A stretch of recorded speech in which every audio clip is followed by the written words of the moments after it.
Alors, bonjour mes petits terminales. Petite vidéo aujourd'hui pour vous expliquer comment est-ce qu'on va tracer une courbe dans Lattice Pro. Alors, très souvent, lorsqu'on veut tracer une courbe dans Lattice Pro, c'est qu'au préalable, on a récupéré des données de différentes expériences. Par exemple, ici, j'ai récupéré plusieurs données liées à une cellule photovoltaïque. Je souhaiterais tracer la courbe de la puissance P en fonction de la tension U ici. Pour ce faire, il faut d'abord que je visualise où se trouvent justement ces grandeurs, puissance et tension. Donc pour ce faire, une fois qu'on a fini de remplir le tableur avec les données, très souvent après l'expérience, on va aller dans la liste des courbes.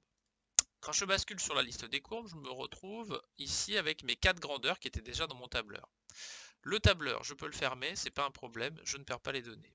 Donc, Lattice Pro est un outil très pratique pour tracer des courbes car il est facile d'utilisation.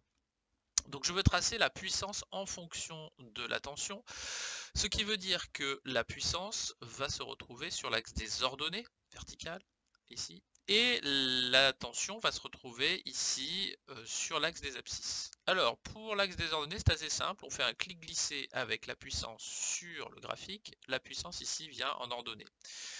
Le problème va venir ici de la tension. Si je veux l'amener sur l'axe des abscisses et que je l'approche de l'axe des abscisses et que je lâche, si on regarde, il ne s'est rien passé ici. Et si je vais voir là, il s'avère que ma tension s'est mise elle aussi en ordonnée. Donc c'est pas ce qu'on veut. Donc je vais faire clic droit sur la tension, je vais l'enlever. Et pour vraiment la mettre sur l'axe des abscisses, je prends la grandeur et je la clic glisse et je la mets ici entre la flèche de l'axe des abscisses, en dessous de la flèche de l'axe des abscisses, mais pas en dehors du logiciel non plus. Hop, je la mets là et je me retrouve à l'écran avec la courbe qui est bien la puissance en ordonnée en fonction de la tension ici en abscisse. Bon, j'espère que cette vidéo vous aidera et je vous dis à bientôt.